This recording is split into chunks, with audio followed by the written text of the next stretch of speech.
Hello students, how are you? Now students, yesterday we have studied the activity 1.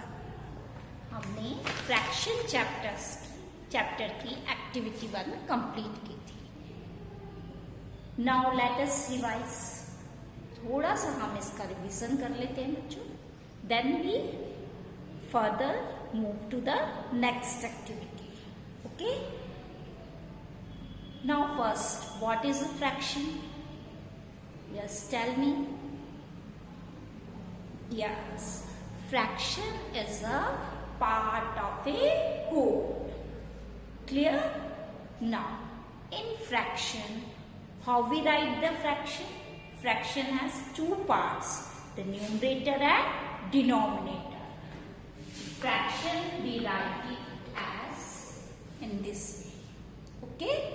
For example, 1/2, 1/3, 4/5, 6/7 are all the examples of fractions. Now, upper part, that is the top part, we can say the numerator, and below bottom part, we can say the denominator. Now, how we write a fraction if numerator and denominator is given? Suppose numerator is 5 and denominator is 7.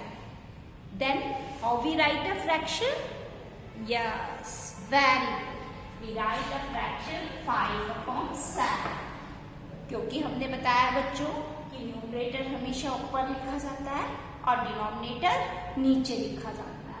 तो line के ऊपर वाला part numerator होगा और below वाला denominator. तो we write a fraction like this 5/7.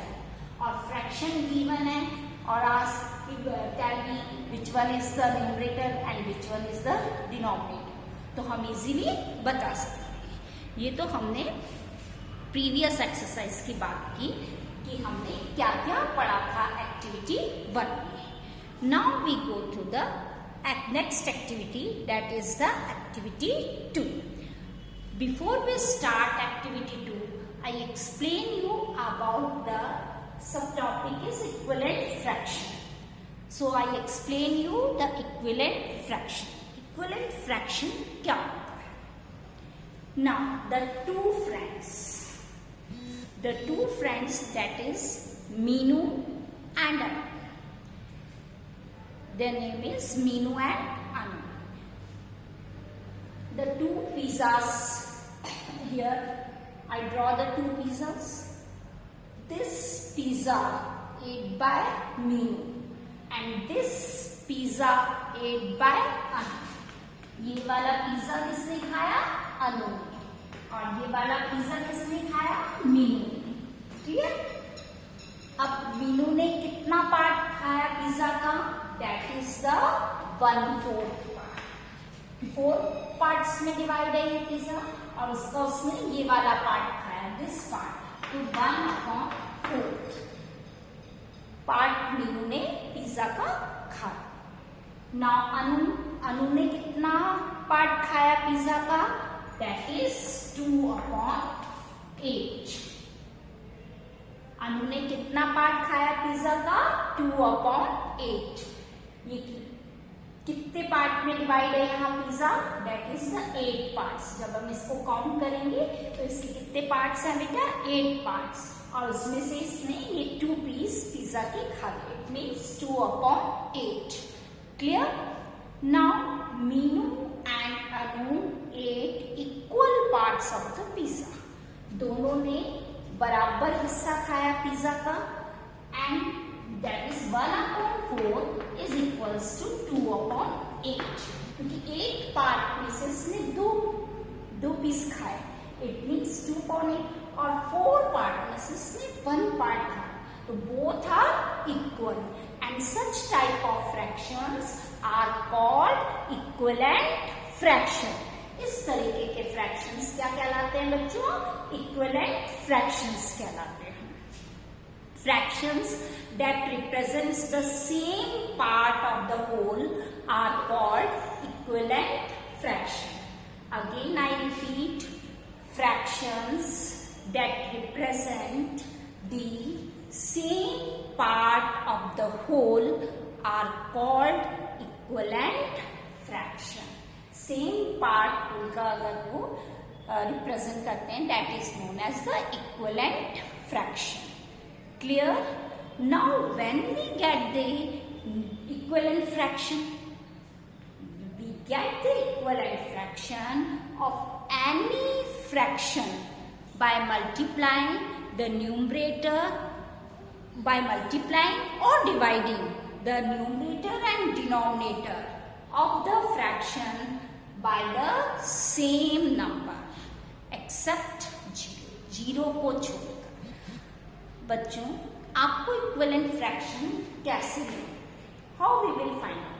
Suppose for example I give you find out the equivalent fraction of 1/4. ऐसे मैंने कहा कि ये फ्रैक्शन दिया है 1/4, इसका आपको क्या फाइंड आउट करना है? Equivalent fraction. तो how you will find out the equivalent fraction? आप कैसे निकालेंगे इसका इक्विवेलेंट फ्रैक्शन? Very easy. अभी मैंने बताया था कि आप जो भी फ्रैक्शन दिया है उसमें अगर आप किसी भी नंबर को मल्टीप्लाई कर रहे हैं तो सेम नंबर को न्यूमरेटर से भी मल्टीप्लाई करेंगे और डिनोमिनेटर से भी मल्टीप्लाई करेंगे. तो हमने यहाँ पर सपोज 2 से मल्टीप्लाई किया. अगर हमने न्यूमरेटर में इस नंबर को 2 से मल्टीप्लाई किया तो हमें डिनोमिनेटर में भी इससे मल्टीप्लाई करना पड़ेगा 2 से. Then we get 2 1s are 2 and 4 2s are 8. So 2/8 is the equivalent fraction of 1/4. तो 1/4 का इक्विवेलेंट फ्रैक्शन क्या हो जाएगा? 2/8. तो क्लियर? अब अगर आपको 2/8 गिवन है और इसका इक्विवेलेंट फ्रैक्शन फाइंड आउट करना है, जैसे 1/4 का दिया था तो हमने क्या किया था? सेम नंबर से मल्टीप्लाई करा था. क्लियर? तो हमें what we will get, that is this fraction 2/8. Clear? Now 2/8 given है. अब इससे हमें इसका इक्विवेलेंट फ्रैक्शन फाइंड आउट करना है. तो हम क्या करेंगे? that is divided by, हम इसको किससे डिवाइड कर देंगे? 2 से. अब हमने न्यूमरेटर में अगर इसको 2 से डिवाइड किया तो हम इसको डिनोमिनेटर में भी 2 से डिवाइड करेंगे. तो इधर 2 divided by 2 that is 1 and 8 divided by 2 that is 4. तो हमने 2/8 का इक्विवेलेंट फ्रैक्शन क्या हो जाएगा? 1/4. तो आपको समझ में आया कि जिस नंबर से अगर हम मल्टीप्लाई करते हैं तो दोनों को न्यूमरेटर और डिनोमिनेटर को सेम नंबर से मल्टीप्लाई करेंगे तो we get the next equivalent fraction. अगर हमारे पास में the fraction is given then we divide. हम डिवाइड यहाँ पे जिस नंबर से हम न्यूमरेटर में डिवाइड करेंगे उसी नंबर से हम डिनोमिनेटर में भी डिवाइड करेंगे तो हमको next equivalent fraction. Clear? Now the equivalent fraction आपको बच्चों अच्छे से क्लियर हो गया होगा कि what is the meaning of equivalent fraction and how we will find out the equivalent fraction. हम कैसे निकालते हैं और इसका डेफिनेशन, दोनों चीजें आपको अच्छे से क्लियर होगी. Now the next that is see the activity. अब बच्चों हम इसकी एक्टिविटी पे आते हैं. Clear? that is open page number 92. आप 92 पेज नंबर निकालिए and you see the activity 2.